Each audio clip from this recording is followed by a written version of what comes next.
Do you actually know how much formula your baby needs right now? Hi, welcome to the series Formula Diaries episode 1. When Idha was born, she took 30 ml per feed and then gradually it increases to 60, 70 and so on. So I have attached one chart guideline.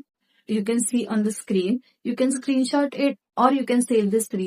So this is a general guideline, not a strict rule. प्रत्येक बाळ आपल्या body weight नुसार feed घेत असतं आणि ते calculate करण्याचा formula असा 150 ml into baby's weight equals to 24-hour feed.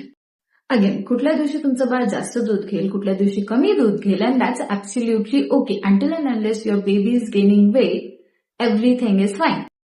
Next एपिसोडमध्ये ज्या आपण मोस्ट कॉमन मिस्टेक्स करतो ज्यामुळे बाळांना गॅस, कोलिक आणि डायजेशनचा प्रॉब्लेम होत असतो ते बघूया. Till then, if you think this video is helpful for you, then follow me and save this reel.